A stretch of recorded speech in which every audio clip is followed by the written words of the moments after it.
Hey, ambitious dentist, welcome to Start Your Dental Practice, the show for existing and aspiring dentists to take your dental practice to the highest possible level. I'm your host, Jonathan Van Horn, CPA and ABV, founder of DentistMetrics.com. In every episode, we aim to demystify the how to start a dental practice problem by bringing on world-class dentists, influencers, and consultants in the dental industry to pick their brain about how to get past the barriers involved from going from no practice to being a practice owner to owning your own successful dental practice. Hello, ambitious dentist. Today, we have a self-hosted podcast about a very, very common topic in the accounting world that we get a lot of questions about. And it's a really fun topic for a lot of people.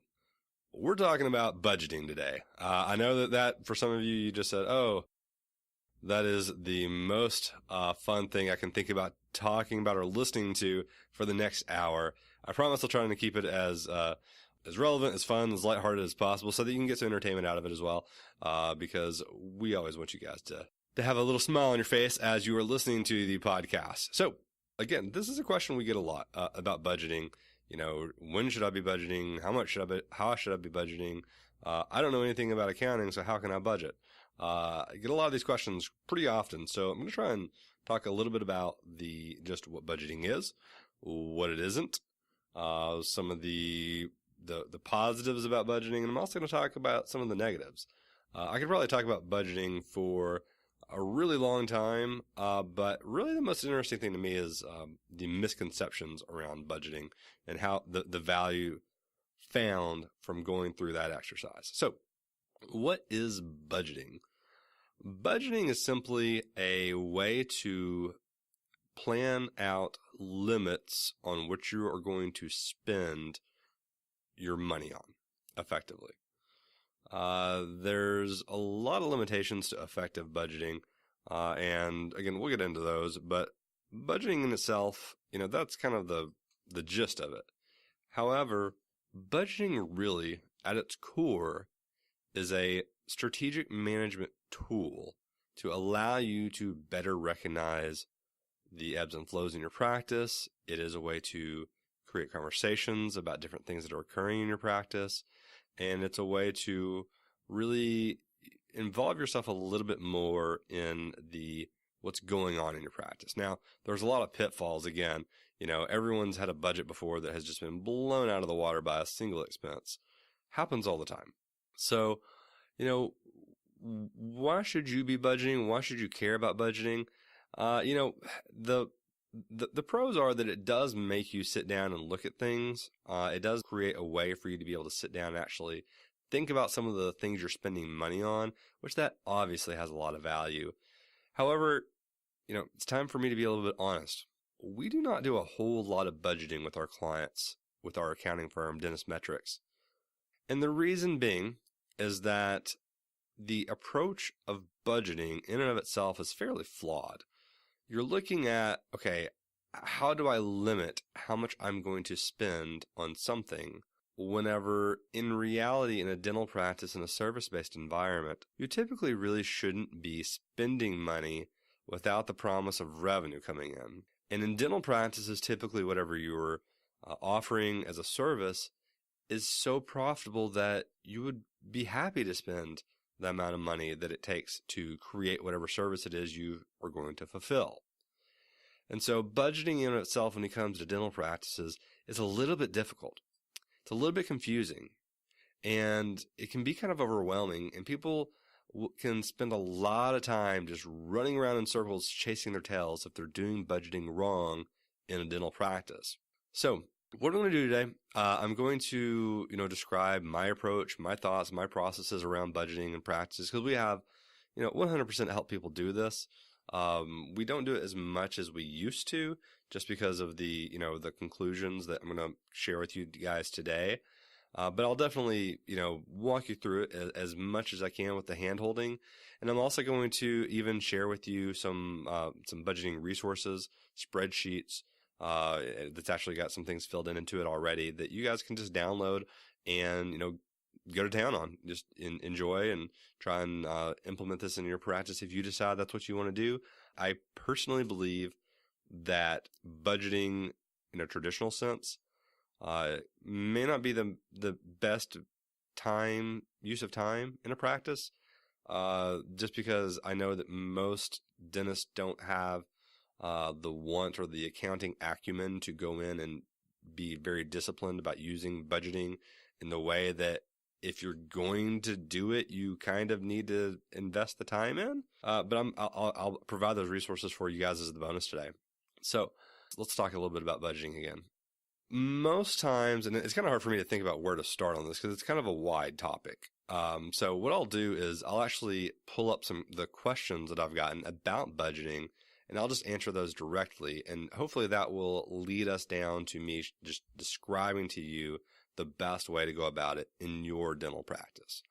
So one of the main questions that I've gotten is people want to know, should they have different budget goals for different stages of their practice? And the answer to this is that this is one of the reasons budgeting in dental practices is not easy to do, because the answer is 100%, 1,000% yes. Your budgeting goals at the different stages of your practice are going to be wildly different. And there's a pretty easy way of explaining how that is. And that is, the more growth you are anticipating, the more flexible your budget has to be. And the reason being is that because if you're growing your practice with more patients and more revenue and more expenses and all these other things, you're not going to be able to laser in every single penny that's coming through from deposits or through expenses. And hopefully the people listening to this are, if you already have a dental practice, you're wanting to actually grow your practice. And so that means that you should be investing in things to be able to grow. And I'm going to explain this a little bit more later about specifically how to, budget for growth and things like that, as well as flexibility. But speaking to specifically, should I have different budget goals for different stages of the practice? That question. Yeah, absolutely. You have to. If you're a startup practice and you are, growing more than any other practice does, and just by definition, a startup practice starts from zero. So they're going to have the most amount of growth possible compared to a 20, 30, 40, 50-year-old practice. It is nigh impossible for a practice of that size to just grow on its own compared to the exponential growth most startup practices see. So as you're going through in the budgeting stages, you're going to want to put some growth in there. But, if you think about the implications of that, if you sit down today and say, okay, and this month I'm going to do 20,000, the next month 30, the next month 40, next month 50, 60, 70, all the way up to $80,000 a month. That's what I'm trying to do. And then you get 3 months into it and you're still only at $25,000 a month in revenue. Then you've just wasted that entire time trying to figure out everything that went below your revenue goals in the budget. That time's just completely gone. And that's the reason I specifically say, this has to be approached in a very specific manner in order for you to be able to get any type of value really out of this exercise. And budgeting is an exercise. It is not something that is done, that is just done, on a whim. You can't approach it in a way and drive any value off of it unless you have a very strategic way of going about it. So, yes, you should have a different budget goal for each stage of the practice. If you're in a high growth mode, I would probably, if it were myself, I would be more focused around the revenue goals and not worry quite as much about the expenses. Have some systems in place to make sure your expenses aren't too large. And this is kind of why, we don't do this a whole lot with dental practices currently, is because really when we get down to the category section, you're going to see that the categories that you're spending money on already should have these controls kind of built into them to where you're not overspending on them. Because you want the tail of the dog to be wagging. You don't want to have the dog wagging the tail. It's a weird analogy, and I probably just butchered it, but I've done that many times with you guys, so I'm comfortable with putting my foot in my mouth on bad analogies. So the reason that you do that again is if you're in a growth stage, if you are in a hyper growth stage, if you're in a, so let's take that back. So startup, hyper growth,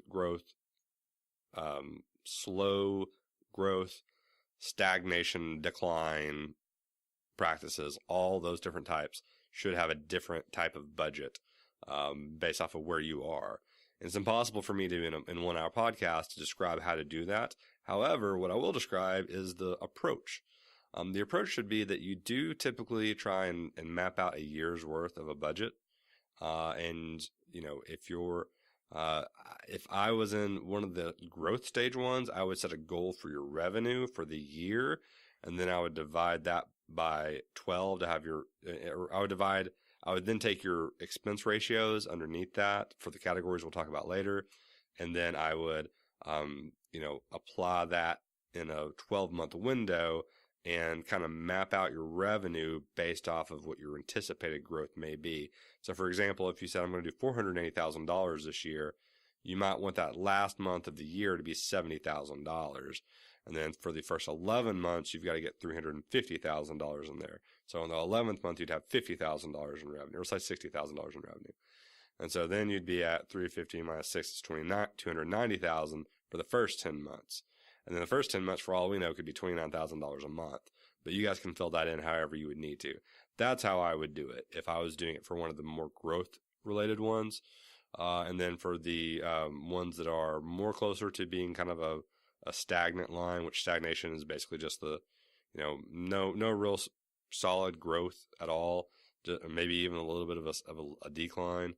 Mature practice is what we like to call them. For that, I would just do a 12-month picture, and that divide it by 12 to have every month be an amount.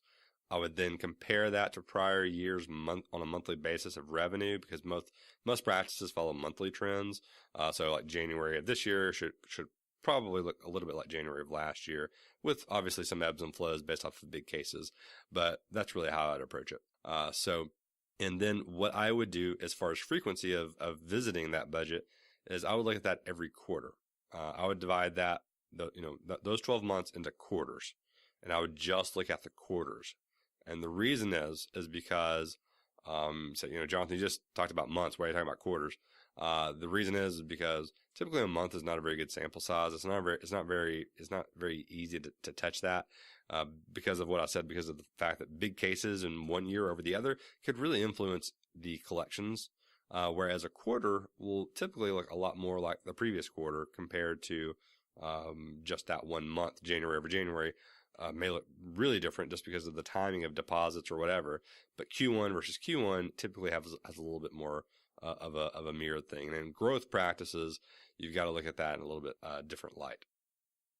Now, if you're talking about a more mature practice, what I would do is for each of those quarters, I would assign a target growth rate to be able to put on as a potential growth inside of that revenue. Because then typically your expenses will follow in some percentage basis down through the budget. And then again, and finally, another reason I only look at it once a quarter, guys, is because if you're looking at this thing every single month, as far as budgeting goes, the only value you're really deriving from that is the discipline of looking at it every month, which is valuable. Don't get me wrong. That has its place. It has value. But if you're looking at it literally every month, you're probably spinning your wheels a little bit too much on certain things. So, that's kind of my thought process on that. So the next question that I get, is, as far as, the ebbs and flows of big cases, how does that go into your budget? Because you can't really always plan those, because that, has a lot of an effect on your revenue and your overhead percentages and things like that. And it can really just mess up budgeting, which again is another, Achilles heel of budgeting, if you will. So, for example, let's say that you've got, just a practice that's doing $50,000 a month in revenue, and you average, let's say, $30,000 in expenses. Well, simple math says that 30,000 divided by 50,000 is 60% overhead. See, if you guys didn't know how to calculate overhead, now you do. That's the expenses divided by the revenue, with certain things added in, taken out. But just for argument's sake, we're going to say 30 divided by 50. What happens when you get a a case such as, an implant or some type of sleep apnea or sedation dentistry or a big denture case or, big extractions or, some type of orthodontics. What happens when you get something like that? Those cases typically have pretty large lab fees or expenses associated with those. So, for example, let's take something like Invisalign. Invisalign's fairly infamous for having, pretty good revenue, but pretty steep lab bills. So let's say Invisalign is somewhere in $5,000 to $7,000 range. It seems to be pretty normal for most areas of the country for the fee. And then you've got a lab fee of somewhere between $1,500 and $2,000 for that lab fee.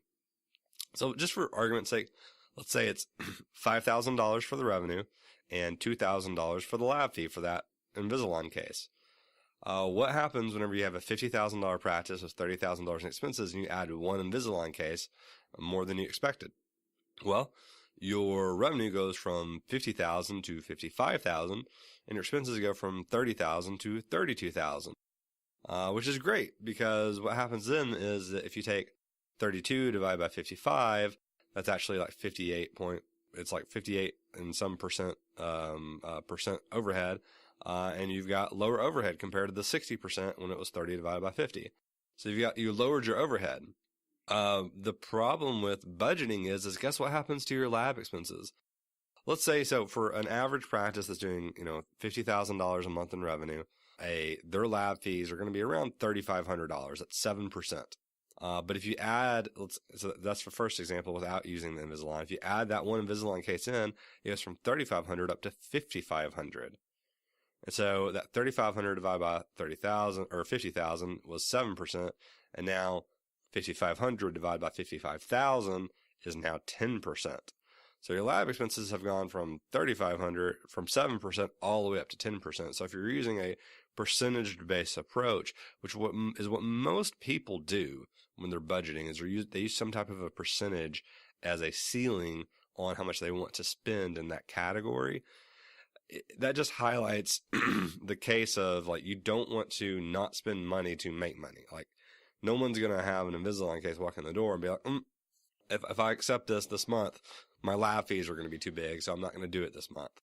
That just doesn't make sense. You'd rather, do the case, pay the labs, and make the money, right?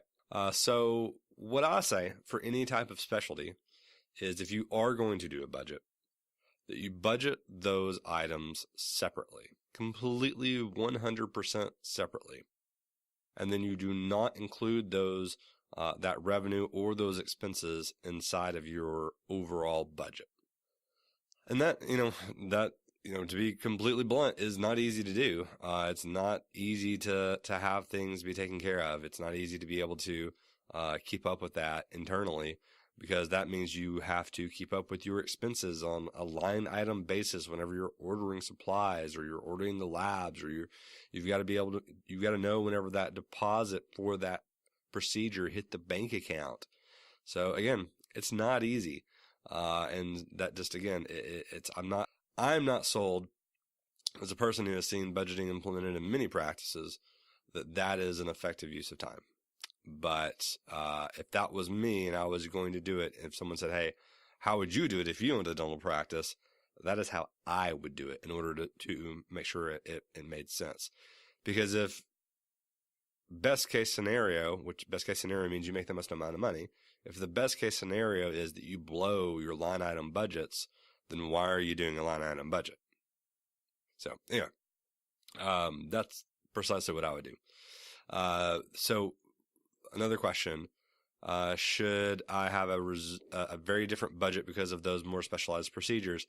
Yeah, it should be just separate. It should be just a completely separate budget, just because of you can't always bank on the number of these big cases you're going to get in a month. Or as well as if you offer very many of those different types of cases, then you're probably not even going to know specifically which one you're going to even do that month. So I think I kind of already answered that question a little bit. So what kind of things can I do in regards to some of the categories to bring them into a more proportional value separate from simply doing more dentistry? Like, for example, so, and the reason that people get this, they ask this question to me is because they get tired of the people saying just do more dentistry as a way to bring your percentages in line. And, that's true. I mean, I get that. But at the end of the day, that is how you make your percentages go down. It may not be the way that you get everything completed. And it may be the easy answer, but it's kind of the true answer a lot of the times. But what I'll do is I'll actually go through some of the percentages that I tell people to hit on pretty much everything, so that you guys can do this on your own, if you're wanting to use like a line item percentage based, approach. And again, this will be in a spreadsheet for you guys as a bonus for today's episode. So typically, I feel like the three most important categories for any dental practice to look at are supplies, lab expenses, and staffing.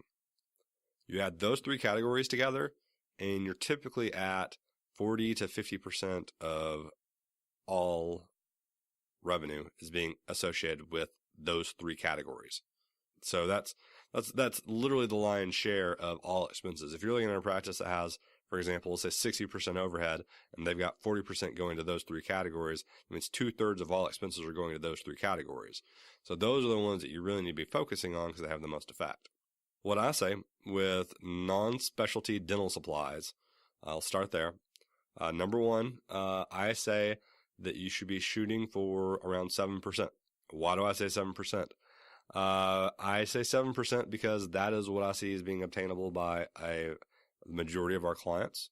We looked at something like 40 or 50 different practices of varying stages, and the bigger practices were a little bit lower, and they were like 6.8% on average. The smaller practices were a little bit higher, like 7.1%. But when I say bigger, I'm talking about revenue specifically, not size of the operatories or size of the offices or anything like that. I'm just talking about specifically revenue collections. That is an average. So 7% is kind of the base shooting. That's the ceiling. I tell a lot of people to try and shoot for 5%, if at all possible. And I'll be honest, I've looked at a ton of dental practices, and the only way to get down to 5% in dental supplies is to, number one, there's a few different ways, but the main practices that get down to that 5% number, the reason they get down to 5%, it's not any type of budgeting trick. It's typically because they have a lot of revenue. And they have a lot of revenue. They do a lot of services compared to how many supplies that they're using, as well as they do a few other things. So, talking about those supplies, how to lower that expense. There's really only two ways whenever you're going through that budget and saying, okay, I spent 9%. How do I spend less? Well, the answer to that is there's only really two ways to do that. Number one is to pay less for those supplies. So find a better way to pay for it, less expensive way. Utilize them more, or better, use those supplies better. Again, I'm getting into the second way. First way is to pay less. The second one is to use less. So less waste. There was just a post the other day in a Facebook group I was in that said somebody was looking for the trash because somebody had lost something, and they found a handpiece in there, as well as some other, important things. Waste is usually a bigger deal than how we're spending our money, because, in today's day and age, it's not super complex to be able to figure out how to spend less whenever you're ordering an item. It doesn't take a rocket scientist to figure that out. You just go to Google for the most part, and you type in whatever type of supply you're purchasing. You could have a millennial, you could have a 13-year-old kid do that for the most part. And they'd be able to do it really well. To compare prices, they'd just get a little spreadsheet out, or even get a piece of paper out and say, this is how much we pay for this. I want us to be price checking this, every time we have an order of, over $200. That's one thing to do. Another thing is to negotiate with your supply vendor. The other thing is to maybe join a buying group potentially. I've had clients that have had varying levels of success with doing that to lower their overall percentage. But at the end of the day, and it doesn't really matter who's doing it, if it's the doctor doing it or if it's a staff person doing it, I don't really suggest letting the supply rep doing it. But if it's the doctor or an employee doing it, you just need to have a procedure around it. You need to have a process around it of how we buy supplies, how we look at inventory. How much are we, really using every day of supplies, and how much do we need to be using? I had one client that had I don't even know what it was. I wish I could remember what the specific type of supply was, but they were buying these packs, and they were 4 packs, and they had this little piece of equipment with it. And one day the doctor had talked to me about how to save money on supplies. And I told him, just talk to your staff about it every once in a while of different ideas. And one of his staff members came to him and said, look, this 4-pack that we're buying, we don't even use this little widget that comes with it. Maybe we could find a different way to buy these, because we're paying like $100 for this 4-pack and with this supply. And they got to looking at it, and that little supply ended up being like 30% of the total cost. It was like a $30 little item, and they used like one of these a week. And so they actually found where they could buy just the supply they were using, and they found a 6-pack of it for the same cost as the 4-pack with the little widget that came with it, or whatever it was. And so they went from spending, $100 a week, which was $400 a month, to paying, basically $200 a month, $240 whenever you count the extra used on the last month. And that's $160 a month. That's like almost $2,000 a year just saved from that one instance. That typically is a bigger battle for practices to fight than the how do I spend less per unit. Typically, I'm not saying it always is. There's a lot of supply companies out there. There's a lot of different specific supplies. For whatever reason, that cost can get really high, and that can really screw the pooch on the budget. So just letting you know, that number can be big. And that's how you affect it if you're looking at the budget and you end up being over budget. The lab expenses for lab fees, again, I tell people 6%. And again, this is not including specialties. This is not including ortho, implants, dentures, any type of appliances for sleep apnea, anything like that. That is separated out. 6% is what we tell a lot of people to try and hit. That is pretty reasonable. I will say this: if you have like a CEREC, if you have a milling unit of some sort, we do typically see that percentage a little bit lower. So, what order of magnitude? I don't have like a whole lot of data science around this, but usually it goes from about 6% down to about 1.5%. And then, labs are what they are. You just going back to the original discussion about, you don't ever want to not, especially for labs, you don't ever want to go in and say, there's no way I'm going to spend more money on this lab just because I don't want to, I really don't want to spend that $100 on that crown because I don't want that $1,000 in revenue. That just doesn't occur, right? Like no one would do that. But as far as like how to affect that, the rule of thumb is you don't want to pay over $100 per unit of crown or bridge. I have a ton of clients that pay more than that, and they do not want to go to another lab because they love their lab. I completely get it. You pay for what you value. If you value that lab, I'm not telling you that you're doing anything wrong. I'm just saying that's the rule of thumb for lowering that percentage. And who knows? Maybe you have, you've got, you're shooting out $1,500 crowns, and that $130 crown that you're paying for is from the lab is nothing, as a percentage. But if you were like a lot of practices that are doing, the $700 or $800 crowns because they're going through insurance, if they're lucky, then, having a $200 crown will really affect these percentages. And so again, that 6% is based off of client success. And that's an average. So, I've seen higher, I've seen lower, could be one way or the other. Next, and this one, this is talking about staffing, and I'm going to break the staffing down into the specific types of staff, which is hygiene assistants and front office. And this is a little bit contentious. Please no one burn me at the stake. I'm just going to keep it real for you guys because that's what I do. So we'll start with hygiene. And this is the one that is the most, conflicted. This is the one that is the most, controversial whenever I talk to clients about it. And the reason being is that there's a lot of information out there about how and I've seen it. I agree with these numbers that these are possible. that your hygiene program should be generating about a third, somewhere between 25 and 33% of your revenue that's coming in from the practice. So let's say that you're a practice that's shooting for $100,000 in revenue, then about 30,000, so anywhere from 25 to 33,000 of that collection should be coming from the hygiene program. What happens is if you are a typical practice, and I'm going to say this with certainty, that the typical practice has a very high percentage of their services coming out of their hygiene department being prophies and x-rays. That's kind of it, really. And, we see that the average practice that's not really pushing perio, when I say pushing perio, I mean like working it, like really, having that being a focus of their hygiene protocol. That is we see typically somewhere between 2 and 6% of all hygiene services being perio based. And a lot of the times, and I've had a lot of discussions with people about this. That is because of the fact that they just can't, the people in their demographic just are not going to accept that treatment. And I know there's a lot of consultants out there that talk about how the fact that is not the case. I have read the number that says that, something like 60 or 70 or 80% of all adults in the U.S. have some type of periodontal disease, or they could benefit from perio maintenance or scaling and root planning and, whatever number of quadrants.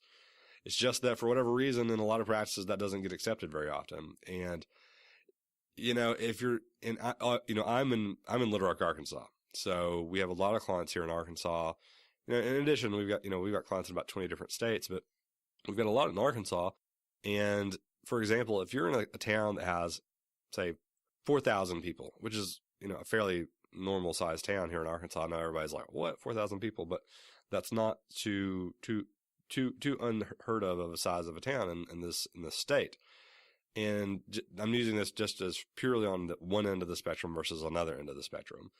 If you are in a town like that and you are offering services, if you're pushing perio to every patient, then you're going to get a reputation for pushing perio in that town. And if people don't like that and they feel like you're just trying to, get money from them, they're just going to go to the other guy that's in town. Now, as that scales to the other end of the spectrum, if you're in a much larger metropolitan area, then and you're offering perio treatment, then that's a little bit different. You can probably do that a little bit easier because of the fact that you can't, there's a much more of a population base for you to be able to get people in. Because if you scare away someone, then they, you can just replace them with another patient. And, again, so I'm, that's me being a little bit crude and putting numbers to people because there's obviously a people aspect to this, but that's the case. I mean, that's what a lot of corporate companies, that's what they bank on, is that if they scare someone away by offering perio and it being too expensive, they're just going to replace that butt in that chair with somebody else in the future. So they don't really care. They actually, honestly, would probably rather that person leave so that they can fill that chair with another butt that will pay for the perio. Again, different ends of the spectrum there. So I just want to kind of clear that up, that does affect the hygiene numbers. And so in an example of the fact that, let's say that 30% of revenue comes from hygiene, the typical rule of thumb is you want to be paying your hygiene department about a third of what they're generating. And that includes their benefits, payroll taxes, etc. So if they're generating $30,000 in revenue, that one example, you'd have $10,000 in hygiene costs. However, what always happens is that, you don't have one hygienist, and some people aren't lucky enough to be able to split time of having just, say if you work 4 days and having 1.5 hygienists of doing that for having 6 days of hygiene. And even then, getting to $30,000 of revenue off of 6 days of hygiene, for, a practice that works, say, 18 days a month, that's getting upwards to, 18, so they work 18 days. That's, let's say, 4.5 weeks at 6 days a week of hygiene. That's 27 days. That means they have to get revenue collections, $1,100 a day per hygienist working per hygiene day. And that's collections. And that does not include exams. If they're working 8 hours a day, it's $140 an hour in collections. If you're just running straight profies, man, that's going to be pretty tough if you're accepting insurance. If that insurance is only running you, giving you, $50 for a prophy, it's going to be hard to get to $140 an hour on that. So you got to be able to, you got to be real here. You got to know what you're going to do in your hygiene program. You have to figure out what type of hygiene program you run. If you currently, if you are building a practice, if you're growing a practice, this is the time to start thinking about that strategy around that hygiene protocol of if you're going to be doing a lot of perio, if you're going to be offering a lot of perio, how you offer it, if you're going to be doing fluoride, if you believe in the sealants. I got a lot of doctors that aren't big fans of sealants, but if you're going to be doing that, if you're going to be doing, any type of extensive perio, or if you're just going to be doing a bunch of profies, got a lot of people that do that. And if you already have a very, established practice, you got to figure out if you want to stay where you are or if you're going to change. I will say this much. If you are a practice that already has an established program and you think you're going to be able to affect those numbers, the only way you're going to affect those numbers is by really skyrocketing your doctor collections, which is going to mean that that 30% of revenue number we talked about is going to change. So you've got to change. The only thing that you can change if you're not going to change the hygiene program is that if you have $100,000 in revenue and $30,000 of hygiene revenue, then there's $70,000 that's doctor production. You've got to up that from $70,000 up to $100,000. So that you've got now $130,000 in revenue, and then $30,000 of that is from the hygiene program, which then means that percentage is out of whack. If you're doing it in that regard. So that's how you do it. That's the only way to be able to lower that hygiene staffing cost percentage, which again, if you've got 30% of revenue coming from hygiene and you're paying a third of that to the hygiene protocol, that would mean you'd be looking for about 10% of your revenue going to the hygiene team. And so that's what I typically recommend is really, I give a little bit of a flub there. I say 11%. In reality, a lot of the times we see around 12 to 13%. We actually see, in a lot of practices, we see the bigger practices have higher percentage here than the smaller practices. And the reason is a little twofold. One is because the bigger practices typically have more patients, which means they have bigger hygiene programs. If you're just running a bunch of profies every day out of your hygiene program, then you are going to be utilizing an hourly revenue from that provider that's lower on average than the doctor production, and your costs are higher because those are typically higher compensated staff than, say, assistants that help out with the doctor. And so your profitability typically shrinks the more that's in there if you aren't running a very profitable hygiene team that's doing a bunch of profies that are in insurance based. And this is just reality. I am not saying anything in regards to clinical aspects. I'm just some guy on the internet talking about numbers, and these are from the words of clients into my ears, from the words of consultants into my ears, and then me looking at revenue makeups and correlations between profitability as well as expenses on people and things like that. So don't take me this as telling you how to do anything related to clinical philosophy. I would never assume that, because I am not a medical expert. The sight of blood makes me pass out and scream like a little girl. So do not take anything from me as being anything medically related. Just some numbers that go in there. So next staffing number, clinical assistants. I say around 7% of revenue. It depends on how many doctors you have working, how many chairs you're working out of. The rule of thumb on clinical assistants is you want one assistant per chair you're working out of. And so if you're working out of, 1.5 chairs a day, you're utilizing half a day, then you need 1.5 assistants. That's kind of just the rule of thumb. If you're working out of more, then you may need more. But that's what the rule of thumb I've always heard has been. And I see that being fairly standard. The next one, front office, 7% as well. I say assistants in front office about 7%. I will say the bigger practices get, the more front office percentages seem to go up for some reason. And I think it's just because of the volume of patients, and especially the front office percentages go up whenever there's a bunch of hygiene going on because you've got a big hygiene program. You have a lot of scheduling. You got a lot of billing. You got a lot of patients coming in the door every day. So that means you have more staff. So that just correlates with bigger hygiene programs. The thing is that a lot of people don't talk about is, and back to talking about growth stages, is that there are certain times whenever you almost you either have to do one or the other. You either have to work people to the bone to be able to afford to get into this percentage in certain areas, in certain stages of growth and practices, or you have to overstaff and prepare for other things. Now, what happens in both of those instances? If you're working people to the bone, you're not going to be able to take more patients. You're going to stunt your growth.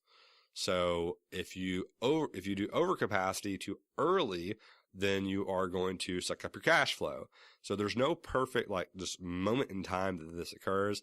Sandy Pardue, somebody I really, really, really like. By the way, she's got a new podcast coming out. You guys should go check that out. I'm not sure of the name of it. But the front office rule that she gives is something like 20 patients for every 20 patients that come through your doors every day, including hygiene, including doctor, that should equal one front office person. That's what her rule of thumb is. She's way smarter at the front office stuff than I am, so I'll go with her on that. But the number from a percentage base of revenue that I see is about 7%. And again, there are fluctuations based off what I talked about before. And when I'm talking about these different, instances of it being one way or the other, the reason I'm talking about that is so that you can take that to account if you're one of those, special butterflies that are listening to the podcast and want to be implementing this in your practice for whatever reason. And then next one's associates. If you have an associate, obviously the associate's pay is typically dictated by their contract. Most of the time, a lot of places I work with, that's based off of revenue. So that should pay for itself.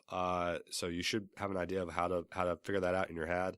I would just say to look at your associate contract, to look at that, if you're trying to plan that out. So I'm not going to spend too much time on that. I'm not even going to spend any more time on that. How about that? As far as other office expenses, anything else office related, that's, like property taxes, if you've got business property taxes, paper supplies, little things that come through the office every day. I say set a budget of about 6% on that. That's basically just everything else that's not what I just talked about or what I'm about to talk about. So I should have put that at the end, but I think you guys get what I'm talking about there. That's things like, dental equipment, repairs to the office, little, decorating things, anything that is, if you're doing meals for the office and things like that for the staff, those types of things should be around 6%. They're very minuscule. If I were to list out every single different type of cost in there, we'd be talking for an hour about 0.5% of revenue, which is not a good use of y'all's time. And so I would say 6%. The next one, and this one's super super dependent on where you are, is rent.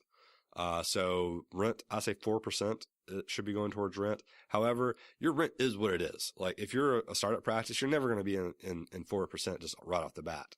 And if you're in, New York City and your revenue and your rent expense for a 2,000 square foot place is $10,000 a month or even $20,000 a month, then, getting 4% out of 2,000 square feet, it's $20,000. That's like $500,000 of revenue in a month in order to be able to get that to be 4%. Yeah.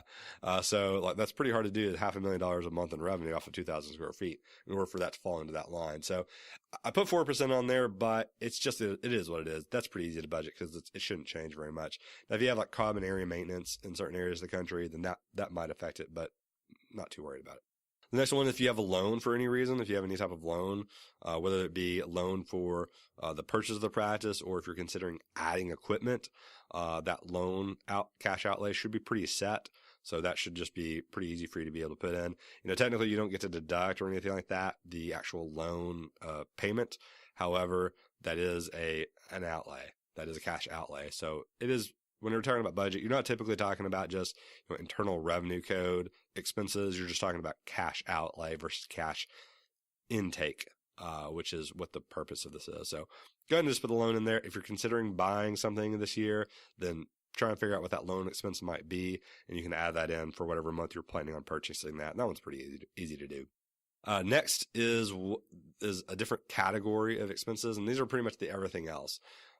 Everything I've talked about so far are things that you may or may not be putting into the practice based off of need. The next area is what I consider investment type expenses, and there's 3 very specific categories that I have in that. And that is, number 1 is marketing, number 2 is continuing education, and number 3 is consulting and any other outside services that you need to help grow the practice. And the reason I say that is because you would never say, okay, I'm only going to spend 1% a month in marketing whenever I know there's opportunity. Like you want to be putting as much into that as possible if that is a source of growing your practice. From continuing education, same thing. If you don't know how to do any type of specialty treatments and you're considering doing that, that's a great way to be able to add revenue to your practice. So that's an investment. Even just, keeping up with your professional licensure, going out there and learning about the new things in the industry, being a smart clinician, being an established, always be learning type clinician to where you can provide a better service. As you provide a better service, you provide a better product.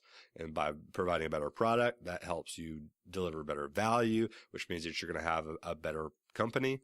So that's the reason I put continuing education in there. And then finally, consulting, same thing as what we were saying before. It's somebody coming in and helping you, get systems in line, get your practice up and running and to do better. So that's really an investment. It's really not something you should be hindering based off of anything other than reality. When I say reality, I'm talking about how much money you have to spend on the practice versus you needing for your personal needs as a person, as a family unit, if you have a family, and for you being able to do anything else. So that's really it. That's pretty much every expense ratio. I basically just walked you through an entire way of budgeting of what categories to use and everything like that. I hope that was helpful. It went a little bit longer than what I thought it was going to be. And so I'll move on to the next question. I think that's going to be the meat of the discussion of most things. And the last really question I get is, is there any software that can help me track this? And the answer is yes, software can help you track this, but most of the software is not set up very well to be able to do exactly what we just talked about, and which I think would be the best way to do it, to where you'd get the value you would need in order to devote the time to this exercise. And I'll be honest, that's the accounting software. It's typically the best. We use Xero for our accounting clients. It has a built-in budgeting manager where all you have to do is you go in and you can set up the budget, and then every month as the actuals come in, you compare that. That would help. I've not found a really great budgeting tool outside of really spreadsheets, which is, homegrown. And again, the bonus for today is going to be, a spreadsheet that will kind of map out what I just talked about today.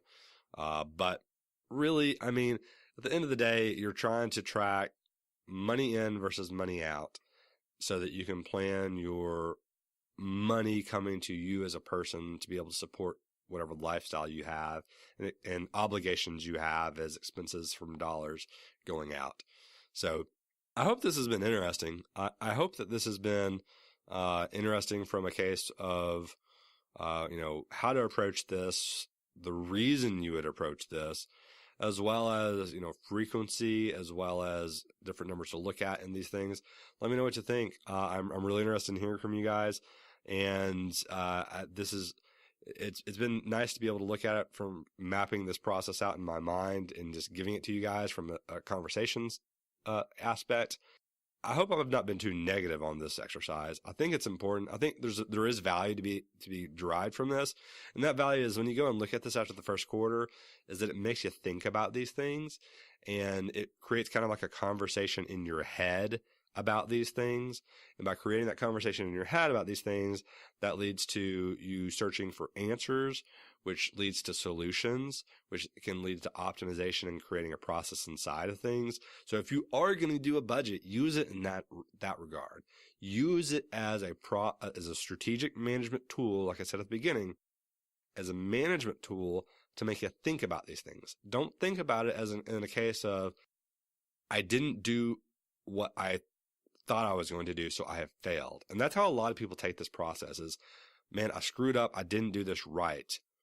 And they get discouraged and they don't continue doing it because they think, oh, I didn't do it right, so I'm just not going to do it again.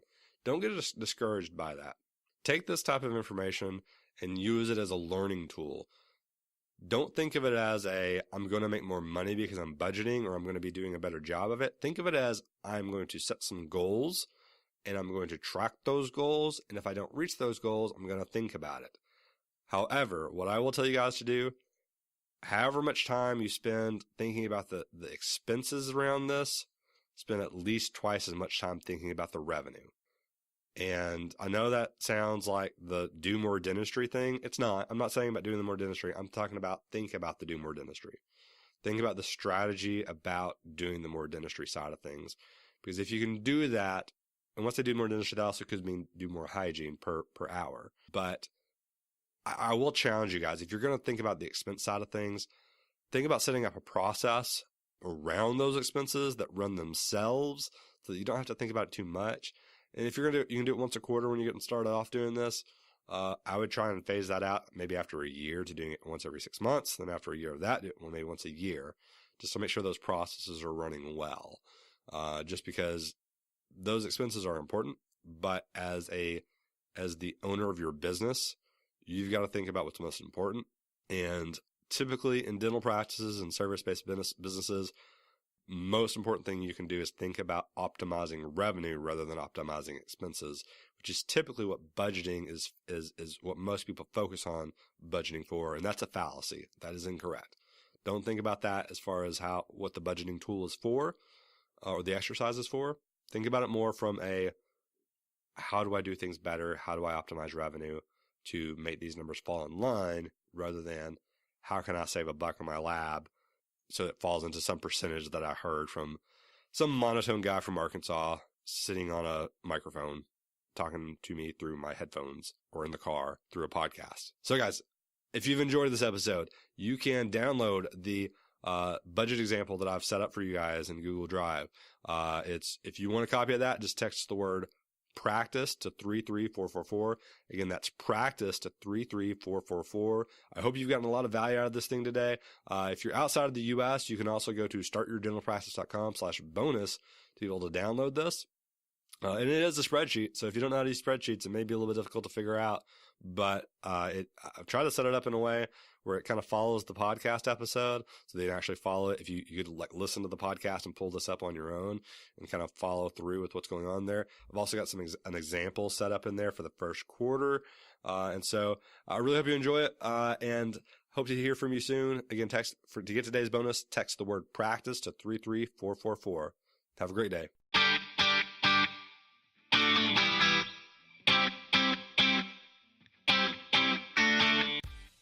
So that's it for today's episode, but that doesn't mean that the learning and implementation have to stop there. I've created a free report called The 15 Numbers That Will Make or Break Your Dental Practice. This report has been downloaded over 1,000 times by dental professionals. So if you want your free copy of this report that's going to outline what the most important numbers are in any dental practice, and it also includes how to look at your numbers, how to set goals, has a whole slew of really important information that is the culmination of all of my experience as a dental CPA, then just go to startyourdentalpractice.com/free gift. That is startyourdentalpractice.com/free gift. And so that's it for today, Ambitious Dentist. Again, I'm Jonathan Van Horn, CPA and ABV. I'll see you next week with another world-class practice owner or consultant that will help you start your very own dental practice. Thank you guys so much for being a part of the Start Your Dental Practice community. If you enjoyed today's episode, please do me a favor and go to startyourdentalpractice.com/iTunes to leave your honest feedback and review on iTunes. It's going to help me create a better experience, a better show, a better podcast for you, the ambitious dentist. Your feedback really does help, regardless if you like the show today or not. If you didn't like the show, let me know, because it's going to help me create a better show and podcast for you. Lastly, if you know of anybody that would benefit from today's episode and today's content, today's guest, please feel free to share with them on social media or through email.